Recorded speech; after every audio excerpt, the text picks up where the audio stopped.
चूँकि शहर बरेली से बड़ा गहरा ताल्लुक़ रखते हैं और इतना गहरा कि कोई दिन ऐसा नहीं जाता जिस दिन हम ये नहीं कहते कि डाल दी कल्ब में अज़मत मुस्तफ़ा सैयदी आला हज़रत पे लाखों सलाम। उसी इमाम ने हमें अदब सिखाया, कहते हैं दो जहां में खादिमे आले रसूलुल्लाह कर, हज़रत आले रसूल मुक्तदा के वास्ते। और हमें लेने का ढंग यूँ सिखाया कि तेरी सरकार में लाता है रज़ा उसको शफ़ी, जो मेरा गौस है और लाडला बेटा तेरा। आज हम सब की ये किस्मत की महराज है कि आज हम हुजूर की बातें सुनेंगे भी और हुजूर के बेटों को देखेंगे भी। मुझे मालूम है समंदर अक्सर खामोश रहा करते हैं। बहुत बड़े मजमे से मैं दाद की उम्मीद भी नहीं रखता, और चूंकि मेरी आदत भी है कि जब मैं सफ़र का आगाज़ कर देता हूँ तो फिर परवाह नहीं कि कौन राज़ी होगा और कौन नाराज़ होगा। लेकिन जो सामने मेरे नौजवान बैठे हुए हैं और इतनी मुश्किल में बैठे हैं कि इतनी मुश्किल में कोई बिरयानी लेने नहीं बैठेगा जितनी मुश्किल में आप हुजूर की महफिल में बैठे हुए हैं। इतनी जगह तंग पड़ गई है कि अली रज़ा भाई करवट लेना मुश्किल है। जो जिस करवट पर बैठा है उसी पर बैठा हुआ है। सुभानी साहब ने बड़ी खूबसूरत शायरी हमारे और आपके समातों के हवाले की। इनसे मुलाकातें कभी यूपी में होती हैं, कभी यूपी के बाहर होती हैं। इनसे मुलाकातें अक्सर होती रहती हैं, लेकिन आपसे इत्तेफाकन बड़े दिनों के बाद आज मुलाकात हो रही। तो मैं आपसे इतनी गुजारिश करूंगा, बात कोई अच्छी लगे तो फिर बोल सकते हैं सुभान अल्लाह। इससे ज़्यादा शोर तो लोग मैयत में जनाजा उठाते वक्त कर देते हैं, कहीं आपके मुंह को नज़र न लग जाए। और आहिस्ता बोलें सुभान अल्लाह। एक बंदा देखो सब पे भारी नहीं गया है ना। आज चूंकि और से मुकद्दस भी है, कारी साहब हैं, चले गए साहब हैं कारी साहब। हां जा पीछे जा, कैसे जाइबे यहां तो नहीं। सादात इकराम तशरीफ फरमाएं। मैं कोशिश करूंगा कि बहुत कम वक्त में अपनी गुफ्तगू समेट लूं, क्योंकि बहुत बड़े लोगों को बहुत ज़्यादा जहमत देना भी ये भी अदब के ख़िलाफ़ होता है। ये तो इनकी करम फरमाई है कि इतना वक्त दे रहे हैं, वरना इनका आना और कदम रख के चले जाना ये पूरी रात पे हमारे लिए एहसान से इस एहसान का बदला हमसे अदा नहीं हो सकता था। बहुत बड़े लोग हैं, इनका बैठना हम सब के लिए मकबूलियत की ज़मानत बन रहा है। तो अगर आप खैरियत से बैठें तो ज़रा कह दें या रसूल अल्लाह। माशाअल्लाह जो लोग ना मैं देख रहा हूँ रस्सी के अंदर बैठे हैं, उन्हीं की आवाज़ निकल रही है। जो बाहर है वो बोलने कतई तैयार नहीं। शुक्र करो अल्लाह ने कुर्सी दे दी है, वरना खड़े होते ना उन बेचारों की तरह तो आपको पता चल जाता कितनी मेहनत से जलसा सुना जाता है। जो बैठे हुए हैं कम से कम वो कुर्सी का हक अदा करें, और जो बुजुर्गों के लंगर पे पलते हैं वो उनके लुक्मों का हक अदा करें और बोले जरा या रसूल अल्लाह। मैं आपको बता दूं, कई बार लोग कहते हैं कि साहब जलसों में कुछ नहीं मिला, कई जलसे सुने जैसे गए थे वैसे ही आ गए। तो मैं अक्सर एक बात कहता हूँ, ये तो जलसा है, लोग शहर मदीना से खाली लौट आते हैं। बात कमी जलसों की नहीं होती है, कमी हमारे बैठने की होती है। खुदा की कसम किसी जलसे से खाली नहीं जाएंगे। सिर्फ इतना कर लें कि जिस्म यहाँ रखे, दिल मदीने वाले की चौखट पर रहना चाहिए, दिल हुजूर की चौखट पर रहना चाहिए। सुभानी साहब तब अल्लाह महफिलों में बैठने की बरकत अता फरमा देता है। ठीक है ना। मैं समझ सकता हूँ कि हमारी कौम पे टोपियाँ क्यों नहीं है। हमारी कौम पे टोपियाँ दो वजह से नहीं है। एक तो जूते महंगे हो गए, दूसरा मस्जिद में जाने में कोई प्रेशर नहीं डालता है। अगर मस्जिद में पाबंदी से जाया करते ना तो टोपी जेब में हुआ करती है ना। जिस पे टोपी ना हो वो रुमाल रख ले। महफिल बड़ी नूरानी है, और इसलिए भी नूरानी है क्योंकि आले रसूल की आमद है। सर छुपा के बैठा करो मेरे भाई, तब अल्लाह बरकत अता फरमाता है। माशाअल्लाह है ना। आज जो लोग टोपी नहीं ला सके हैं या कपड़ा भी नहीं है, उनसे मेरी गुजारिश है, अगला बाजार लगे ना आपके मोहल्ले का तो भले ही शलजम पालक बाद में खरीदना, 25 रुपए की टोपी पहले खरीदनी है इंशाअल्लाह। वाह वाह वाह। असल में क्या है, बेटे भी टोपी क्यों ओढ़े जब हुजूर अब्बा नहीं ओढ़ी कभी। जी दौड़ी नहीं, जुम्मे के दिन भी रुमाल बांध के निकल लिया अब्बा, जुम्मे के दिन भी मस्जिद में रुमाल बांध के जा रहा है। हमारी टोपी हमारा हुस्न है, हमारा जेवर है, हमारी शान है। अली रजा भाई, लोग कहते हैं कि पर्दे पे तकरीर करो, मैं कहता हूं क्या तकरीर करूं, तकरीरों की जरूरत नहीं है। अगर नौजवान टोपियां ओढ़ना शुरू कर दें तो बेटियां दुपट्टे ओढ़ना शुरू कर देंगे। जब से हमने टोपियां उतार दी, हमारी बेटियों ने दुपट्टे उतार दिए। घर में अल्लामा होना काफी नहीं है, घर में फहामा होना काफी नहीं है, घर में मुहद्दिस होना काफी नहीं है, घर में मुफस्सिर होना काफी नहीं है, घर में मंतकी और फलसफी होना काफी नहीं है। घर के अंदर मोहम्मद का गुलाम होना सबसे ज्यादा जरूरी है। इसलिए कि नस्लें जो परवान चढ़ती है ना, वो आपकी डिग्री देख करके नहीं, आपका किरदार देख के परवान चढ़ा करती है। मैं कहता हूं मेरे जैसे हजारों खतीब पैदा हो जाएं, और लाखों हैं और कयामत तक होते रहेंगे, लेकिन जब तक हमारा किरदार बेहतर नहीं होगा ना, हमारी गुफ्तार का कोई अमल नहीं होगा, हमारी गुफ्तगू कोई असर नहीं रख सकती है, हमारे बातों से कोई फायदा नहीं हो सकता है। ये बेटे, मैं समझ सकता हूँ मुश्किल में बैठे हो, हिलो मत। तो जात देखा ना, मछली जब फंस जाती है, जितना हिलती है उतनी फंसती है, तो जितना हिलोगे उतनी फंसोगे। तो जहां बैठे रहिएगा।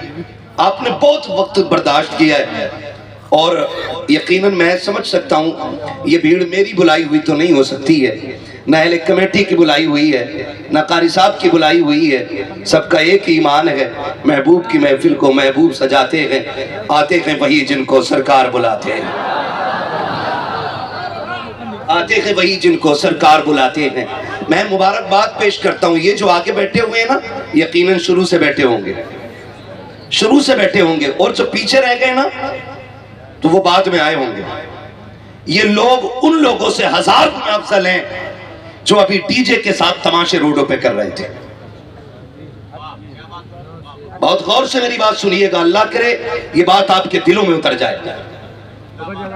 जितने लोग आला हजरत वाले हैं और जो मसला के आला हजरत का दम भरते, वो हाथ उठा के कहते हैं जरा या रसूल अल्लाह।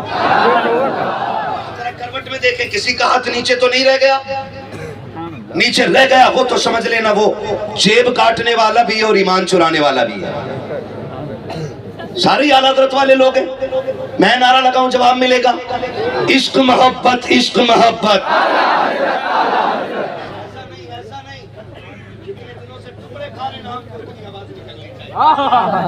इश्क मोहब्बत, इश्क मोहब्बत, इश्क मोहब्बत, इश्क मोहब्बत।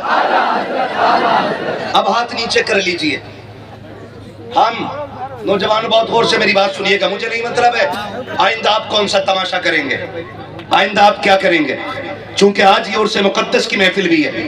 और मुझे हैरत हो रही है, अमर डोबा उस जमीन को कहा जाता है जिस जमीन पे आलिम बनाए नहीं जाते, जिस जमीन पे माओ की गोद से आलिम पैदा हुआ करते हैं, उस जमीन को अमर डोबा कहा जाता है जहां माँ की गोद से उलमा जन्म लेते हैं। लेकिन आज हैरत की इंतहा न लगी जब तुम्हें अपने घर में पैदा होने वाले उलमा की इज्जत और ना उनकी गैरत का ख्याल तक नहीं आया, तुम मसलक के आला हज़रत का ख्याल कितना करते होगे। तकलीफ होती है, हम गलती करते हैं, बदनाम मसलक के आला हज़रत होता है, हरकतें हमारी होती है, जवाब बरेली वालों को देना पड़ता है। मैं पूछना चाहता हूँ, हम अभी गुजर करके आए, जुलूस के नाम पे डीजे बजा, कौन सी बदतमीजी उस डीजे के आगे नहीं हो रही थी? क्या नाचा नहीं जा रहा था?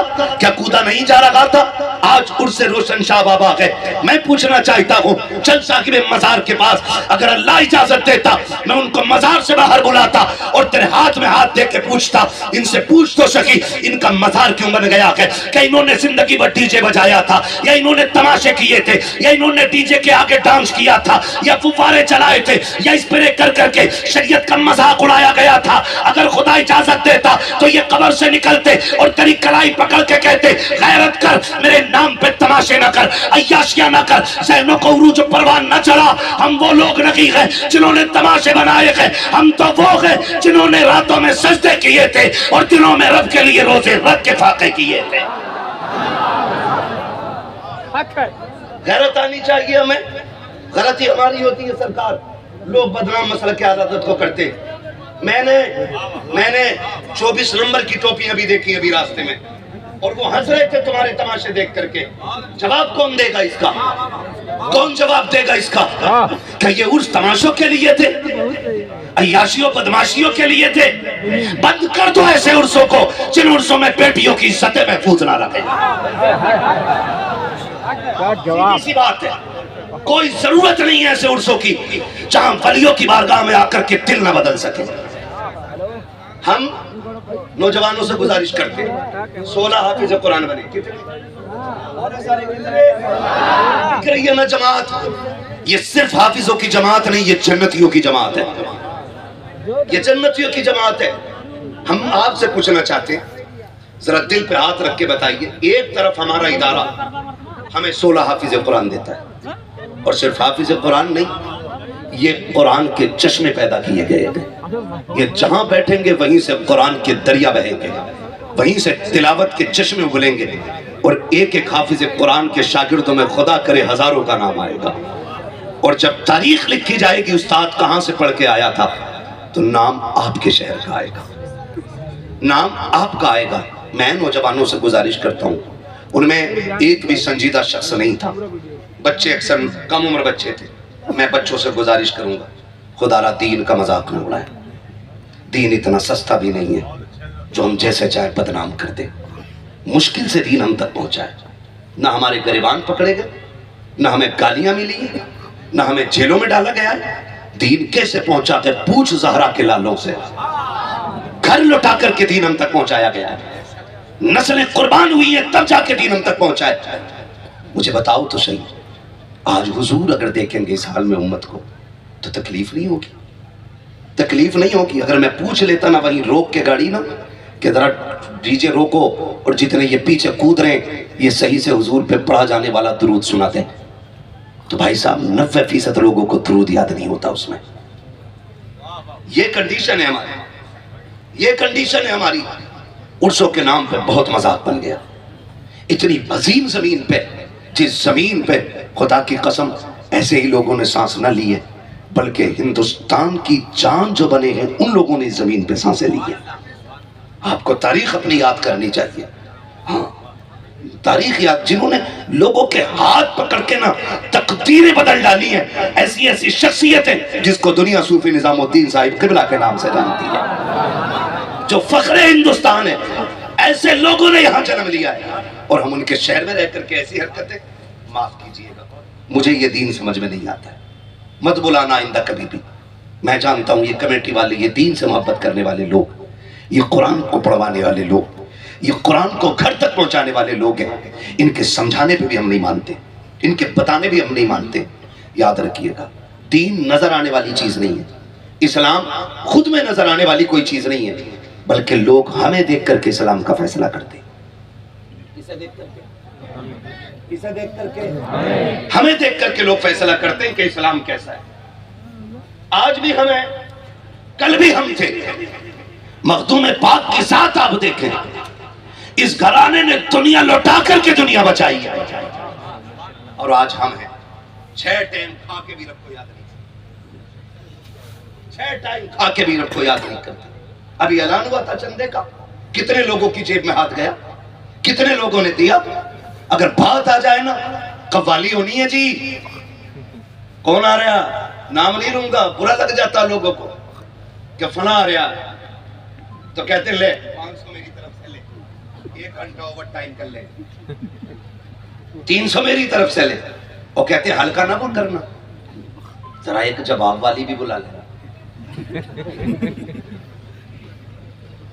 जवाब वाली भी बुला लेना। वो क्या करेगी? जब तक वो नहीं आएगी मजा नहीं आएगा। ये कंडीशन है हमारी कौम की। हमने 70 सालों में कौम नहीं बनाई, सिर्फ मूड बनाया है। माफ कीजिएगा, जुमले बहुत कड़वे मेरे। कौम नहीं बनाई, मूड बनाया है हमने अपना।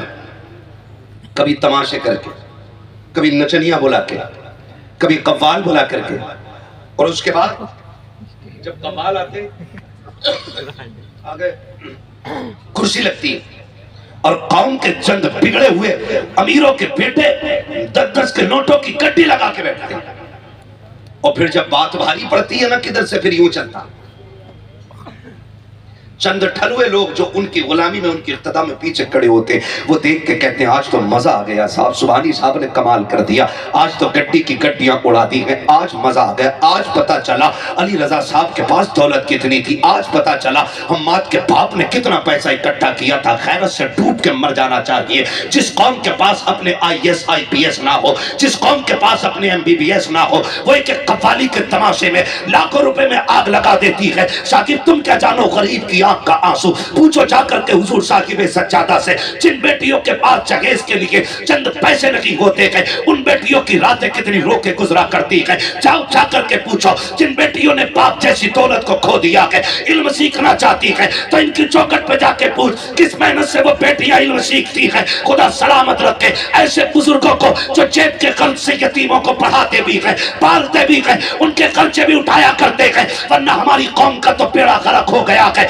इसके पास अय्याशी में लुटाने के लिए दौलत तो है, लेकिन गरीब को देने के लिए लुक़मे नहीं है। इसके पास तमाशों में लुटाने के लिए गड्डियां तो है, लेकिन बेवा की बेटी के सर पे डालने के लिए चादर नहीं है। क्या करोगे ऐसी दौलत का? तुम तमाशों में पैसे उड़ाते हो। खुदा के वास्ते, तुम्हें खुदा का वास्ता, अगर रब ने दौलत दी है अय्याशियों पे ना उड़ाइएगा, तमाशों पे ना उड़ाइएगा, इसी पैसे को लीजिएगा। आकर के कारी साहब क़िबला की बारगाह में कारी असीम से कहिए मौलाना पैसा इकट्ठा हो गया है, मुझे एक कारी कुरान बता जिसके पास लेटने का बिस्तर ना हो, एक कारी कुरान बता जिसके पास पढ़ने का कुरान ना हो, एक कारी कुरान बता जिसके पास खर्च का पैसा ना हो। ये पैसा उठा करके उसकी झोली में डाल दे, खुदा उठा करके जन्नत तेरी झोली में डाल दे। नारे तकबीर, नारे रिसाला, मसलके आला हज़रत अल्लामा मुफ्ती हम्माद साहब क़िबला, हुजूर अनीसे मिल्लत, सुभान अल्लाह सुभान अल्लाह। अब वो वक्त नहीं है, अब नहीं चलेगा ऐसे, अब नहीं चलेगा। कितने कमरे आपके मदरसे में? मामा गए बढ़िया लेके मस्जिद में 2 कमरे और 16 हाफिज कुरान। बोल दो जरा यार सुभान अल्लाह। हाँ, मुझे नचनियों की दाद नहीं चाहिए, मुझे हुजूर के दीवानों की दाद चाहिए। जो इन तमाशों से लगे वो बोले जरा सुभान अल्लाह। हाँ, कितने हाफिज कुरान? पढ़े कहाँ गए? जोर से अच्छा सलामत रख के, यही भीड़ काफी है। हाँ, जंग में कागजी अफराद से क्या होता है, हिम्मतें लड़ती हैं तादाद से क्या होता है। ये चंद नौजवान काफी है मेरे लिए। आप ना भी बोले, अपनी आवाज घर ले जाइएगा, आपके बेटों को काटने में काम आएगी। और आप इतनी जोर से बोलिए गला बैठ जाए। माँ पूछे आवाज क्या हुई, कहना अम्मा जेब में पैसा नहीं था, हुजूर के नाम पे आवाज कुर्बान करके आ गए। हुजूर के बेटे बैठे हुए, सुभान अल्लाह। सारे लोगों की ये छोटे छोटे बच्चे, इन बच्चों के माँ बाप को सलाम कि इतनी रात में बड़े बड़ों की आंखें बंद हो जाती हैं। इन छोटे छोटों ने बैठ के बता दिया हुजूर से इश्क की कोई उम्र नहीं होती है। 28 साल का आशिक हो सकता है तो फिर 8 साल का भी तो हुजूर का आशिक हो सकता है। खुदा आपको सलामत रखे और आपके माँ बाप को सलामत रखे। इदारा 2 कमरों पे चल रहा है, 2 कमरों पे चल रहा है। एक बात बताओ, हमारे घर का एक बल्ब फ्यूज हो जाए, उसी टाइम बल्ब आएगा। समर खराब हो जाए, उसी वक्त में मिस्त्री आएगा ठीक करेगा। लाइट खराब हो जाए, उसी वक्त में आएगा मिस्त्री और ठीक करके चला जाएगा। और हमें अगर लेटने में पैर पूरे नहीं फैल रहे ना कमरे में, कह रहा है एक कमरा और बना लो। हमें अपना घर इतना प्यारा है तो फिर हुजूर का घर कितना प्यारा होना चाहिए, है ना। हुजूर साहिब सज्जादा के अल्लाह उम्र में बरकतें करे। 51,000 पिछले साल दिए थे, 51,000 इस साल दिए गए। अजी साहब आप तो कुछ भी न दें तब भी हमारा ये दावा है, तेरे टुकड़ों पे पले गैर की ठोकर पे न डाल, झिड़कियां खाएं कहाँ छोड़ के सदका तेरा, है जी। हम तो पलते ही हुजूर की औलाद की ठोकरों पे हैं। तो मैं अर्ज करना चाहता हूँ आपसे लोगों, अब वक्त वो नहीं है। हम तमाशे कब तक करेंगे, कब तक करेंगे। हमने ना 70 सालों में ना काश कौम बनाई होती, आज हमारी कौम बन गई होती ना तो हमें दर बदर के धक्के खाने नहीं पड़ते। धक्के खाने नहीं पड़ते। मैं तो मुबारकबाद पेश करता हूँ अपने भाई को कि इनकी मेहनतों पर शासन प्रशासन सारा लगा है इंतज़ामिया में, है ना खुर्शीद भाई, अल्लाह इनकी उम्र में बरकतें अता करे। हमारी कौम में असर और रसूख वाले लोग होने चाहिए। मुझे तो हजरत नेता नगरी भी समझ में नहीं आती, नेताजी भी बना है ना तो अजीब किस्म का नेता है, अजीब किस्म का नेता। कह रहे यार काम मैं करा दूंगा, हाँ नेताजी करा दो यार, करा दो। नेताजी ने कहा 10,000 लगा, आप नेताजी नहीं आप दलाल। अगर आप भी पैसे ले रहे हैं तो आप नेताजी नहीं है, फिर आप जोर से आप दलाल हैं। नेता तो तब होता ना जिसकी आवाज में दम होता। खुर्शीद भाई फोन करके कहते अभी हमारी गाड़ी आ रही ना, तो दीवान जी थी पता नहीं कौन थे, उन्होंने कहा नहीं अंदर नहीं जाने दिया जाएगा, हमारी गाड़ी सीधी भगा दी। हम जंगल चले गए, हमने कहा पुलिस वाले ने नहीं पहचाना तो क्या हुआ, हमें लोग स्टेज पर नहीं पहचानते, हमसे ही पूछते हैं मुफ्ती अम्माद कब आएंगे। जब हम जुब्बे साफे में नहीं होते हजरत, लोग हमसे ही पूछते हैं मुफ्ती अम्माद कब आएंगे, मैंने आएंगे तो देख लियो। तो कोई मसला नहीं है, और पहचान अपनी होनी भी क्या है, और मसला भी क्या अपनी पहचान का। लुत्फ उनका आम हो ही जाएगा, शाद हर ना काम हो ही जाएगा, जान दे दो वादे दीदार पर, नकद अपना दाम हो ही जाएगा। बेनिशानों के निशान मिटते नहीं, मिटते मिटते नाम हो ही जाएगा। ऐ रज़ा हर काम का एक वक्त है, दिल को भी आराम हो ही जाएगा। तो हमारे ये नौजवान अक्सर प्रदेश विदेश में रहने वाले लोग हैं, मैं देखता हूँ कि अक्सर नौजवान, और इनको असल में ये गलत नहीं, खुर्शीद भाई समझाया नहीं है, समझाया नहीं। कुछ सज्जादों ने बेड़ा गर्क कर रखा, कुछ सज्जादों ने। मैं कहता हूं कि दीन का सबसे बड़ा काम हुआ भी खानकाहों से है, और आज सबसे बड़ा नुकसान दीन का कुछ खानकाहों ही से हो रहा है। एक पीछे कुछ दिन पहले इस इलाके में एक जगह आना हुआ था रज़ा भाई, तो पता ये चला जबरदस्ती का मज़ार है। मैंने उसको बुला के सज्जादा को पूछा, भाई कतई सज्जादा क्या मुसलमान नहीं लग रहा था शक्ल से। हाँ मैंने कहा भाई मज़ार किसका है, कह रहा सच बता दूं। मैंने कहा झूठ बोलेगा क्या। मैंने कहा देख साबिर पाक की नगरी तो नहीं है साबिर वाली, अगर झूठ बोला तो फिर जला नहीं सकते तो जलन तो पैदा कर ही सकते हैं। सही बता। कहने लगा बताए यहाँ पे ना एक बुजुर्ग निकलते बढ़ते बैठा करते, ले भाई ले, बुजुर्ग बैठा करते थे। किसने बताया, करने परदादा से सुना था। कौम पूरी गिर गई जाकर के। वो कह रहा मैं छू दूं तो खुशबू नहीं जाती, मुझसे कह रहा हाथ लाओ। ये तमाशे हमें न दिखा बेटे, हम एक थप्पड़ मारते 7 पुश्तों तक गूंज आती है। छू के बात कर रहे हैं, कह रहा देखो निकलो यार इन तमाशों से, खुदारा निकलो। कब तक तबाह होते रहोगे, कब तक? निकलो इन तमाशों से। कह रहा निकलते बढ़ते यहां बैठते थे तो तूने मेला लगा लिया है। महबूब फरमाते हैं जमीन पे सबसे अच्छी जगह मस्जिद होती है, तुझे पूरी जिंदगी एक दिन भी जाने का मौका नहीं मिलता है। तेरे दादाजी से अच्छा कह गए, वो तूने पन्नी बांध ली। हाँ झंडे लगा के बैठा वहां पे, और जिसको नबी ने अच्छा कहा हो वहां तुझे जाने के वक्त नहीं मिलता है। बता तेरा दादा सच्चा है कि मदीने वाला सच्चा है? कौन सच्चा है? जोर से कौन? सबसे आला वो औला, सबसे बाला वो वाला। बस ये कंडीशन हमारी कौम की। अंधभक्त उधर ही नहीं है, इधर भी है, इधर भी है। माफ कीजिएगा सुन लेंगे थोड़ी कड़वी बातें। अल्लाह करे ये तमाशा निकल जाए। ये तमाम मेरे सर के ताज उलमा बैठे हुए, अल्लाह इनके कदमों की खैरात मेरी नस्लों को अता करे। अगर उलमा के कदमों की खाक मेरी नस्लों को मिल जाए तो मेरी किस्मत की महराज है। अगर उलमा इतनी शान वाले हैं तो फिर सादात की अजमतों का कहना ही क्या कहें। मैं बाकी बात इनके हवाले से क्या कहूँ। इमाम शाफई से किसी ने कहा था आप बताएं ना सैयदों की शान क्या होती है, तो 2 बातों में बात खत्म कर दी। उन्होंने कहा सैयदों की शान मुझसे पूछते हो तो सुनो, ये वो लोग हैं जिन पे दुरूद ना पढ़ा जाए तो हमारी नमाज मुकम्मल नहीं होती है। जिन पे दुरूद ना पढ़ा जाए तो हमारी नमाज मुकम्मल नहीं होती है। ये इमाम शाफई ने कहा था।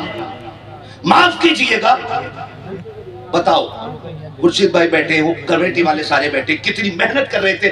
मैं उन चंद लड़कों को दुआएं देता हूं जिन्होंने मेरी गाड़ी निकलवाई, और इस मेहनत से हटा बचा के खुर्शीद भाई और इनके साथ के 2-4 लड़के, उन्होंने गाड़ियां निकलवाई। कंडीशन ये थी, लगता ही नहीं था कि महफिल मर्दों की है कि औरतों की है। और वो जो चादरों का जुलूस निकाल रहे हैं, तुम भी मसला के आला हज़रत पे अमल करो। और मसला के आला हज़रत ये है कि एक चादर से ज्यादा चादर नहीं चढ़ाई जानी चाहिए। ये है मसला के आला हज़रत। एक चादर से ज्यादा चादर की इजाजत नहीं। हमारे मज़ारों पे 70 चादरें, और हमारे इदारे के बच्चे बैठे हुए एक ठंडे पानी के गिलास को तरस जाएं। कौन सा जवाब हुजूर को दोगे? मुझे बताया जाए, जिस कौम के पास कब्र पर बैठने के लिए एक ऊंट के सिवा करके बोटियां काट के तकसीम करने का वक्त ना हो, वो चादर ले जाने में 18 घंटे लगाती है। कौन सा जवाब हुजूर को दोगे? तुम अपनों के वफादार नहीं हो सके, मज़ार वालों के वफादार हो जाओगे। एक भीड़ चल रही है चादर लेकर, भीड़, उसमें चाहे मेरा बेटा हो या आपका हो, ऐतराज इससे नहीं, जो गलत है तकलीफ उससे है, तकलीफ उससे। आप जी चादर लेके क्यों घूम रहे हो?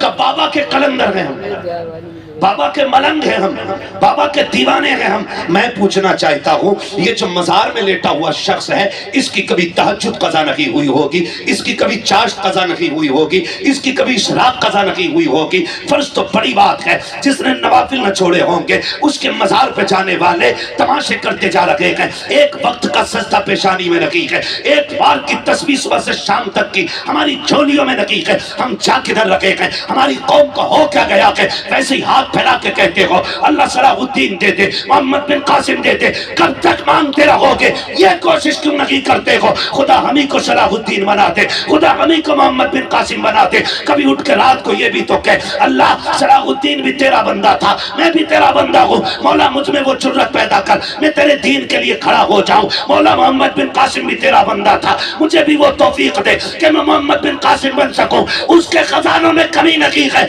हमें मांगना नहीं आया। खुदा की कसम, उससे अपने रुतबों की बुलंदी मांगो, तुझे मांगने में देर होगी, उसे देने में देर नहीं होगी। हम तो मज़ारों पे भी गए तो हमने ये कहा बाबा 5 ट्रक हो गए, 6 और करा दो। 3 मंजिल बन गया है। छोटा शरीफ जाते, बरेली शरीफ जाते, मारारा शरीफ जाते, बिलग्राम शरीफ जाते, साहिब मज़ार के कदमों में बैठते और कहते बाबा दुआ करना, जैसे रब ने तुझे अपना वली बनाया है मुझे भी अपना वली बना ले। कितने लोगों ने मांगा? सोच रहा हूँ कड़िया लेके चलूं, लेकिन अब सांसें गिनती की रह गई हैं। कड़िया लेके आओ तो टाइम तक राबा नहीं करता मैं। ये याद रखिएगा, जरूरी नहीं है मौत बाल सफेद होंगे तभी आएगी। अब तो बाप बैठा रहता है, बेटे का जनाजा उठ जाता है, दादा बैठा है, पोते का जनाजा चला गया। जाओ तुम्हारे पूरे शहर में एक दरवाजा जाके चेक करो और पूछो कोई घर ऐसा है जिसकी चौखट से एक जनाजा ना उठाओ। कोई कहेगा हमने 5 जनाजे उठते देख लिए, कोई कहेगा 3 देखे, कोई कहेगा मैंने 6 देखे, कोई कहेगा मैंने 7 देखे। एक दिन ऐसा आएगा यार महफिलें होंगी और हम नहीं होंगे, ये याद रखिएगा। आज हम ऐलान सुनते हैं फला नहीं रहा, फला नहीं रहा, एक दिन वो आएगा लोग हमारे नाम का ऐलान करेंगे और हम बेसुध होकर पड़े होंगे। कौन सी तैयारी की हमने, कौन सी तैयारी की हमने? खुदा रहा बदलो यार। ये शिकायत तो सभी को है ना, कौम की बेटियां मुर्तद हो रही हैं, कौम की बेटियां हाथ से जा रही हैं, कौम की बेटियां मजहब छोड़ गई। मैंने तो कल नागपुर में ये बात कही थी, मैंने कहा था काश हमारा ईमान फिलिस्तीन वालों जैसा मजबूत हो जाता। हिंदुस्तान वो जमीन है जहां पे बेटियां मुर्तद हो रही हैं, यानी पैदा कलमे वाले के घर हुई, कमाई पर्दे कलमे वाले की खाई, परवरिश कलमे वाले की गोद में पाई, माहौल कलमे वालों का मिला, फिर दीन से चली गई। अमेरिका वो जमीन है जहां पे बड़ी तेजी से लोग मुसलमान होते जा रहे हैं। क्यों क्यों? वजह सिर्फ इतनी है कि उन्होंने सही मुसलमान देख लिए, उन्होंने सही, जोर से उन्होंने सही वाले मुसलमान देख लिए, इसलिए वो यहूदी होते हुए इस्लाम की तरफ दौड़ रहे हैं और हमने अपना कल्चर बिगाड़ दिया। इसलिए हम अपनी बेटियां खोते जा रहे हैं, अपनी बेटियां खोते जा रहे हैं। याद रखिएगा, दीन से कोई समझौता नहीं। इस मसले में अगर कोई भी कमजोरी दिखाएगा ना तो फिर नुकसान उठाएगा। शरीयत की हदें हमारे लिए वो दीवारें हैं जो हमारी इज्जत की भी रखवाली है और हमारी जान की भी रखवाली करने वाली है। सुभान अल्लाह, सुभान अल्लाह। हाँ, ये दुख होता है। देखो हिंडोले झूले पुरुषों में लग रहे झूले हैं, दुकानें जितने बिसात खाने उर्स में लग रहे हैं, कहीं किसी बाजार में लगते ही नहीं, जबकि यहाँ इन चीजों का कोई वजूद नहीं होना चाहिए, बिल्कुल नहीं होनी चाहिए थी ये चीजें बिहार बंगाल में कुछ जगहों पे देखी गई, हमारे यूपी में भी ये चीजें उतर आई। हो क्या रहा है ये? अल्लाह राजी होगा इससे? बोलो, ये जो बाजार में आ रही है, या तो तेरी बेटी है या मेरी बेटी है, गैर की बेटी नहीं आ रही है। मुझे बताओ, मस्जिदें हैं अमरडोबा में? ये बात भी खुर्शीद भाई बताएं या काली साहब बताएं, तभी पता चलेगी। आप बोले ना, है मस्जिदें? औरतें जाती मस्जिद में कि मर्द जाते? सारे बोले, पीछे वाले भी बोले। कौन जाता है? मर्द जाते हैं, एक टाइम में भी नहीं। यहाँ एक टाइम में भी नहीं जाती औरतें। डर के क्यों बोल रहे हो? मेरे यहाँ कौन सी जाती है? फजर में, ज़ोहर में, इशा में, किसी में नहीं जाती। जुमे में? अरे यार, जुमा तो बहुत बड़ा दिन है ना, इसमें भी नहीं जाती।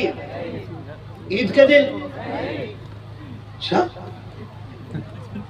और बकरा ईद वो तो 3 दिन की ईद होती, उसमें भी क्यों?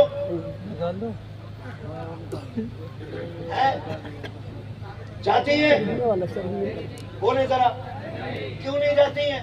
मुझसे ना पूछो, इन उलमा से पूछो, सादात से पूछो, इन बुजुर्गों से पूछो, ये बताएंगे। हुजूर ने बेटियों की इज्जत महफूज की है। जमीन पे सबसे अच्छी जगह को मस्जिद कहा जाता है, सबसे बड़ी इबादत को नमाज कहा जाता है। नमाज के लिए औरत को मस्जिद में जाने की इजाजत क्यों नहीं? उलमा बताएंगे, इसलिए इजाजत नहीं है ताकि इनकी इज्जतें महफूज रह सके। माना कि मस्जिद है, नमाज इबादत है, लेकिन जो मर्द और गैर महरम औरतें और मर्दों का इख्तिलात होगा, उससे फितरों के शुबहात पैदा होंगे। हो सकता है किसी की बेटी की इज्जत पे आंच आ जाए, हो सकता है किसी की बेटी की इज्जत पे किसी का हाथ लग जाए। इसलिए इस्लाम इजाजत नहीं देता है कि कोई औरत मस्जिद में जाके नमाज जैसी इबादत अदा करे। अगर इस्लाम किसी बेटी को नमाज के लिए मस्जिद में जाने की इजाजत नहीं देता तो जाओ बेटियों से जाके पूछो, तुम अल्लामा की बेटी हो, मजदूर की बेटी हो, किसान की बेटी हो, ये अपनी जगह है। जो इस्लाम बेटी को मस्जिद की इजाजत नहीं देता, वो इस्लाम बेटी को मेले मजार की इजाजत कैसे दे सकता है?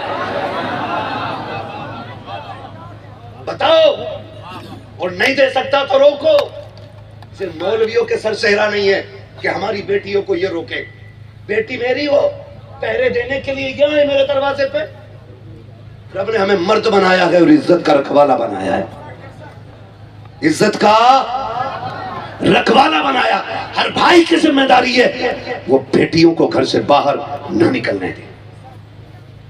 है अजीब, वो देखा मैंने अभी, वो क्या सिर पे बांध के चलाए घूम रही। वाह वाह। जी तुम्हें पता होगा वो क्या था? ये बिजली घर किधर चला? कंडीशन देखे हमारी। नकाब किस लिए था?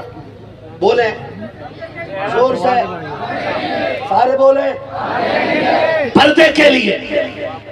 और ये जो लाइट जला के रखी है ये किसके लिए? के लिए।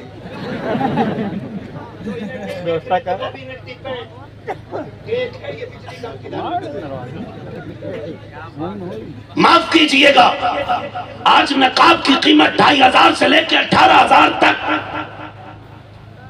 लेकिन इज्जतें महफूज नहीं। कल की औरतों के बदन पे लगने वाली चादरों में पैबंद 17 थे, लेकिन बेइज्जती का एक भी दाग नहीं था। आज नकाब तो साफ है, लेकिन दामन दागदार है। क्या करोगे ऐसे नकाब का जो बेटियों को इज्जत की बजाय जिल्लत की तरफ धकेल दे?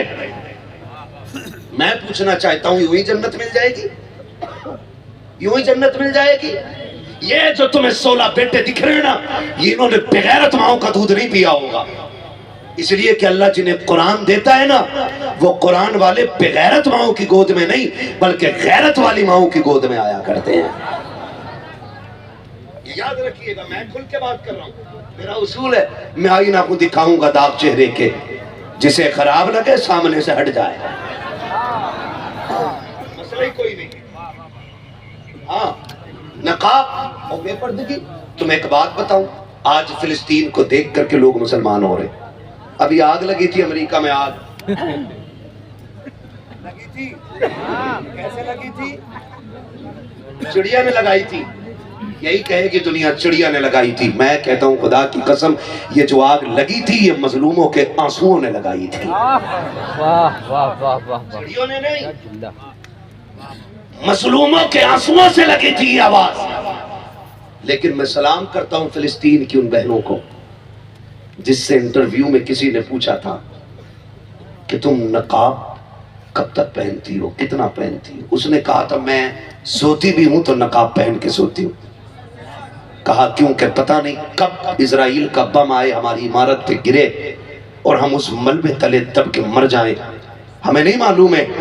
नकाब इसलिए पहनते हैं ताकि अगर हम मर भी जाएं तब के लोग हमारी लाश निकाल लें तो हमारी लाश बेपर्दा नजर नहीं आनी चाहिए। ये वो गैरत वाली बेटियां हैं जिन्होंने उन लालों को जन्म दिया कि जो मर तो गए लेकिन कुफ्र के आगे घुटने नहीं टेके। आज ना जरा सी बात पे दलाली मारा जाता, 500 रुपए थाना लालच दे दे तो सब बता दे, उसके अंदर छप्पू रखा और तकिए के नीचे रखा, इधर से जाओगे तो उसके बाद जाएगा, उधर से आना। क्यों? 500 रुपए की लानत मिल रही है। और वो लोग, उन लोगों का किरदार देख के लोग मुसलमान हो रहे हैं। किरदार देख करके क्या तुमने नहीं देखा?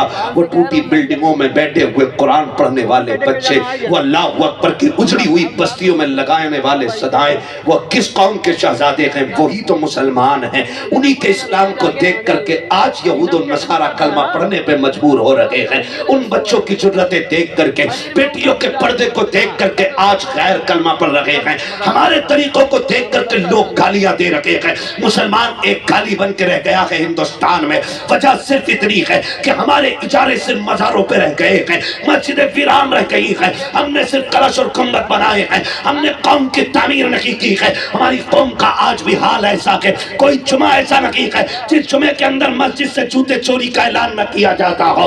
आज भी कोई पानी पीने के लिए ऐसा फ्रिज नहीं है जहाँ गिलास को जंजीर से न बांधा गया हो, किस लिए कि जो आता के लेके चला जाता है। अरे तुम तो हुजूर के उम्मती के, तुम्हारे नजदीक गिलास की औकात क्या, जूते की औकात क्या, बड़े बड़े ताजदारों के ताजों की हैसियत नहीं होती थी। तुम्हारी जिंदगी के अंदर सबसे बड़ी बात यह होती थी कि तुम सब कुछ अपना मदीने वाले को मानते थे और हर हाल में यही नारा देते थे, इन्हें जाना इन्हें माना, न रखा गैर से काम, लिल्लाह के हम्द में दुनिया से मुसलमान गया। ये तुम्हारी जिंदगी थी। आज क्या हो गया? आज क्या हो गया? खुदा करे बंद करो ये तमाशे, करेंगे इंशाअल्लाह। जितने नौजवान बैठे, मैं पूरी गारंटी के साथ कहता हूँ इस्लाम इसकी इजाजत नहीं देता है। ये सारे उलमा बैठे, गलत कह रहा हूँ, मिंबर से लात मार के नीचे गिरा दे, इसलिए कि मिंबर पे जगह झूठे की नहीं, मिंबर पे जगह उसको होनी चाहिए जो सिर्फ हुजूर के दीन की बात करे, जो सिर्फ हुजूर के दीन की बात करे। गलत कहता हूँ तो उतार दो मुझे, और अगर सच है तो वादा करो साहिब मजार का वास्ता आज के बाद ये तमाशे नहीं करेंगे। तय करेंगे इंशाल्लाह। ये पीछे वाले लोग भी वादा करते हैं, हाथ उठा के जरा देखें, मुझे बता दें ताकि मुझे लग जाए कितने लोग इस शैतानी काम से निकलेंगे। वादा करते हैं कभी तमाशों में शामिल नहीं होंगे इंशाल्लाह, नहीं होंगे इंशाल्लाह, नहीं होंगे इंशाल्लाह। जुलूस निकालना बुरा नहीं है, उसमें बदतमीजियां बुरी। आप जा रहे हैं तहजीब के दायरे में जाइए, शराफत से जाइए, हुजूर पे नात पढ़ते हुए जाइए, ताकि आपकी नात का सवाब मजार वाले को दे। कहीं ऐसा ना हो कि आपके नाचने का हिसाब मजार वाले से लिया जाए, ये भी याद रखिए। इसलिए खुदा रहा ये तमाशों में नहीं जाना। ये 16 बच्चे हाफिज कुरान वाले मैंने देखा, सरकार हुजूर अनीस मिल्लत ने 51,000 का ऐलान किया। जब 5,000 के लिए सोहराब भाई 500 रुपए की बात कही ना, तो मैं देख रहा था कई सारे नौजवान बेचैन हो रहे थे। किसी को उठने की जगह नहीं मिल रही थी आने के लिए, किसी के लिए देने का रास्ता यहाँ तक नहीं था। खुदा आपको सलामत रखे। सुनो, मरना है, तैयारी करनी है।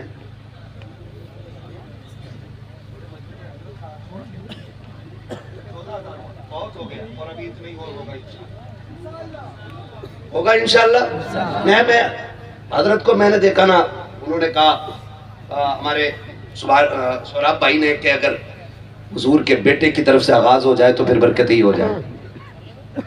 तो मैं देख रहा था हजरत के चेहरे को, हजरत ने बिना सोचे कह दिया ऐलान कर दो, जो देना था बोल दिया।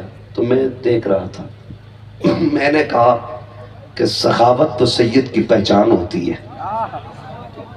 मैं होता सोहराब भाई की जगह तो ये नहीं कहता कि आप कुछ बोल दें, मैं होता तो ये कहता मैं क्यों कहूं, मुझको ये अता हो वो अता हो, वो दीजिए जिससे मेरे घर भर का भला हो, वो दीजिए जिससे मेरे घर भर का भला हो।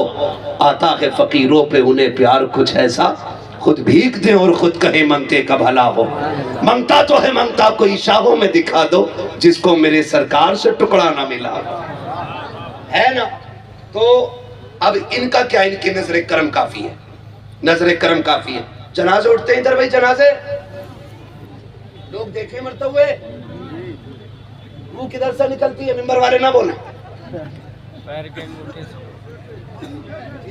जी सलामत रहे। कौन से वाले से, इससे के इससे नीचे वाले। क्या बात है, बोलो सुभान अल्लाह। है लग रहा है कमर डोबा में बात कर रहे हैं। हाँ, अवाम को तो इतने मसले और इतनी मालूमात यहाँ की होनी चाहिए, जिस कसरत से यहाँ उलमा कहाँ से निकलती है, कौन से अंगूठे से, पैर के, हाथ के, या नाक से, पैर से निकलती है। क्लियर है? ठीक है जी। फिर मरना किसे किसे, जिसने हाथ ना उठाए हो अल्लाह आज की रात उसे मलकुल मौत की ज़ियारत नसीब फरमा दे।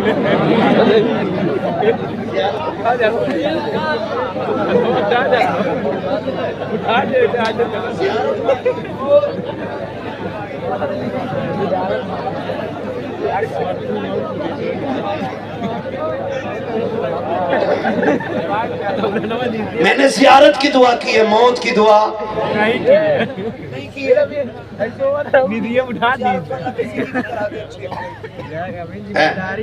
खुदा सबको सलामत रखे। ठीक है नौजवानों, मौतें हो रही है और ये दुनिया बड़ी बेवफा है, भरोसा नहीं। मैं कहता हूँ मुझे अपने दादा की कब्र पे जाने का वक्त नहीं मिलता। मैं क्या उम्मीद रखूं कि मेरी औलाद मेरी कब्र के चक्कर काटेगी। हम लोग इतने मसरूफ हैं कि हमें कब्रिस्तान जाने की फुर्सत नहीं। आने वाली नस्लें तो और ज्यादा मसरूफ होंगी। माफ कीजिएगा, साल भर नहीं गुजरता अब्बा के इंतकाल को कंधा पकड़ के कह रहा है यार ताऊ तुम्हें तो पता ही होगा अब्बा किधर रखे गए थे। इधर तो थे, क्या नहीं पगले उधर थे। सगे बेटे को बाप की कब्र याद नहीं रहती, हमारे बेटों को हमारी खबरें याद रहेगी। याद रखिएगा, बाप मर जाता है ना तो औलाद उसकी दौलत को उसकी दौलत नहीं समझती, माले गनीमत समझती है और 5-5 हजार के लिए भाई भाई के कत्ल पे उतर आते हैं। एक दुकान का बंटवारा खानदान को तहस नहस कर देता। मैं आगे गाड़ी ले गया था थोड़ी सी, तो मैंने तख्ती लगी थी कि ये जमीन रपड़े की है, क्या ऐसी विवादित है, ये जमीन, ये प्लाट विवादित है। मैं उसे देख रहा था और सोच रहा था भैये भैये लड़ रहे होंगे, मैं तो आऊंगा नहीं आपकी जमीन पे कब्जा करने। फिर मुझे मिल गए कारी साहब पीछे से पहुंच के, मैंने कहा जमीन का रेट कितना यहाँ, कहने लगे 3 करोड़। तो मैंने कहा फिर तो झगड़ा बनता है ना। तो वहां पे लिखा था साहब, अभी आपके अमरडोबा की बात कर रहा हूं कि ये प्लाट विवादित है, यानी कोई खरीदे ना, झगड़े का रातों रात बिक ना जाए।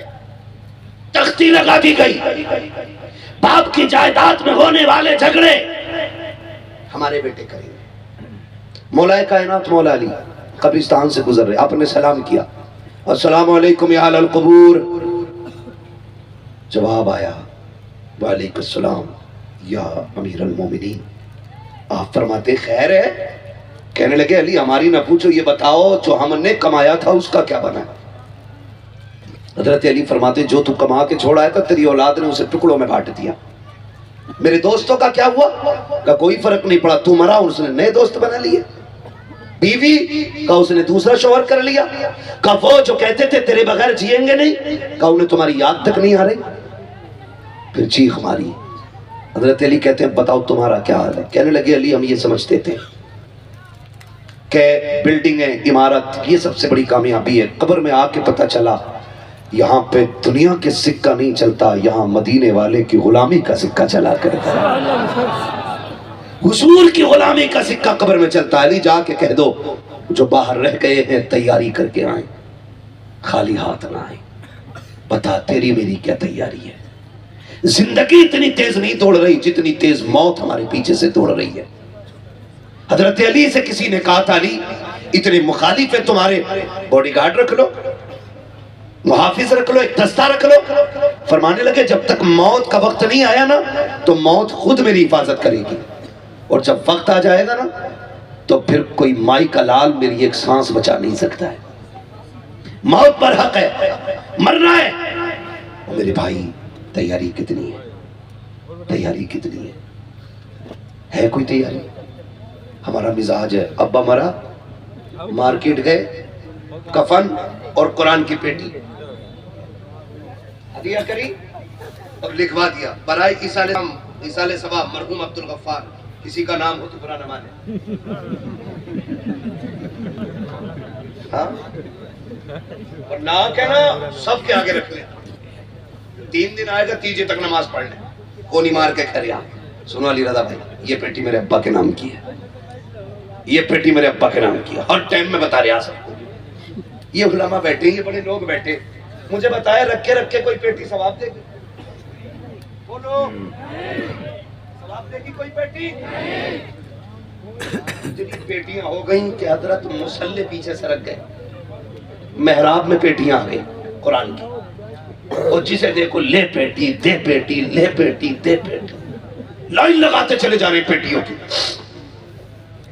ओ भाई कुरान वो किताब है कि जो मरने के बाद हमारी शफाअत करने का हक रखता है। अगर ये शफाअत का हक रखता है ना तो ये शिकायत का हक रखता है। कितनी पेटियां मस्जिदों में रखी हैं, कोई पढ़ने वाला नहीं आया। कितनी पेटियां खोल के देखो ना तो खुदा की कसम उनको दीमक लग गई है, दीमक पारे खा रही है। हमारी कौम को कुरान पढ़ने का वक्त नहीं है। दिन में 70 मरतबा फेसबुक खोल के चेक करते हो, 1 मरतबा घर में रखा हुआ कुरान नहीं खोला जाता। मुझे तो हैरत होती है, एक घर के अंदर 5 मेंबर होते हैं तो 10 मोबाइल हुआ करते हैं, लेकिन कुरान सिर्फ एक होता है, दूसरा कुरान नहीं होता है। घर के अंदर 6 मोबाइल है, 5 मिंबरों के पास 6 मोबाइल है, एक मोबाइल को फुर्सत नहीं है, लेकिन 5 मिंबरों की हवेली में रखा हुआ एक कुरान है जिसे खोलने की फुर्सत नहीं मिल रही है। कौन सा चेहरा लेकर के जाओगे महबूबे दावर के सामने? मुझे बता तो सकी। हमारे बेटे की शादी होती है तो हमारे डीजे ढोलक खूब रहा करते हैं, खूब जमा करके गीत हुआ करते हैं। बेटियां रुखसत होती हैं तो तमाशे याद रहा करते हैं, लेकिन जब बेटियों के नाम बेटियों के लिए जहेज के नाम पे देने की बारी आती है, सबसे पहले कुरान उठा करके घर से निकाला जाता है कि जहेज को सबसे पहले निकाला जाए। हाथ छोड़ के तुमसे पूछना चाहता हूँ, और मेरे भाई जरा बता तो सही, कुरान कैसे मैयतों के लिए आया था? कुरान कैसे जनाजों के लिए आया था? कुरान कैसे ईसाले सवाब के लिए आया था? कुरान कैसे भूत भगाने के लिए आया था? कुरान कैसे लोगों के इलाज के लिए आया था? नहीं, खुदा की कसम, कुरान लोगों को मरने का तरीका देने आया था, कुरान जीने का सलीका देने के लिए आया। आज हमारे पास कुरान है लेकिन पढ़े जाने का वक्त नहीं। अल्लाह तौफीक दे, तैयारी करें। खड़े रहो भैया, धक्का ना दो, धक्का ना दो मेरे लाल, धक्का ना दो। हुजूर की महफिल है, हुजूर की महफिल है। अगर कोनी लग गई तो धक्का दे के यार नाराज ना करें हैं। अगर दिल में जगह नहीं तो फिर महफिल की जगह से नतीजा क्या निकलेगा? कोई नहीं निकलेगा। अच्छा, ये बच्चे कितने रहते हैं?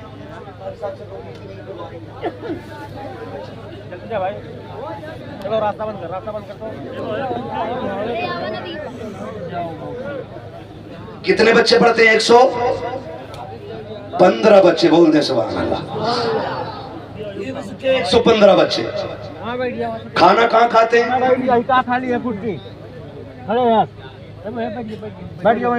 जागीर ना,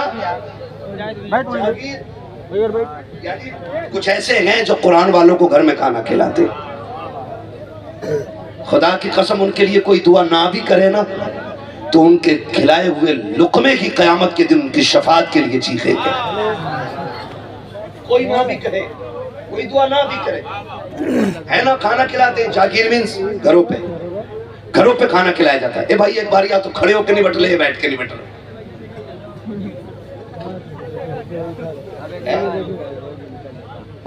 समझ में नहीं आ रहा टीम कौन सी है? आधा खड़ा आधा बैठा है। एक बार बैठ जाओ या खड़े हो जाओ। बात में मुकम्मल करने लगा हूं, 10 मिनट बाकी रह गए, है ना? 1 घंटा हो चुका है। हुजूर सैयद साहब कबीला बैठे हुए, आपने ये पूरी आप महफिल समाप्त कर चुके हैं। बस चंद बातें आखिर में कह रहा हूँ, है ना? जागीर मतलब घरों पे लोग खाना खिलाते हैं। मैं मुबारकबाद पेश करता हूँ जिन्होंने आखिरत की तैयारियां शुरू कर दी हैं, और ये आखिरत ही की तैयारी है। हालात होते हैं, कह रहे हजरत जी अब्बा खत्म हो गए, हाँ कुरान पढ़वा दियो, ठीक है। हजरत ने आधा घंटे के बाद कह दिया 20 कुरान हो गए। पता नहीं कौन सी मशीन से पढ़े गए थे। कहीं कहीं दुआ कराने के लिए हम जाए ना तो लोग कहते हैं ये पर्चा ले लो। अब हम पर्चा देखते हैं तो पर्चे भी हैरत में पड़ जाते हैं। 300 कुरान, 70,000 मरतबा सूरह यासीन है, 11 लाख मरतबा कलमा, 12 लाख दुरूद शरीफ पढ़ी किसने? कब फोन आया था?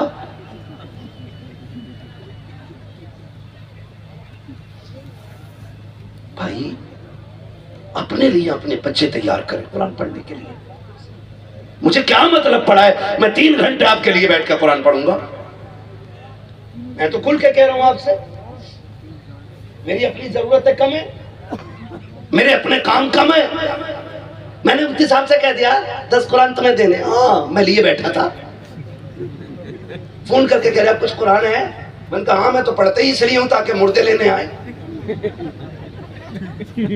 अपने लिए नहीं पढ़ा जा रहा हमसे।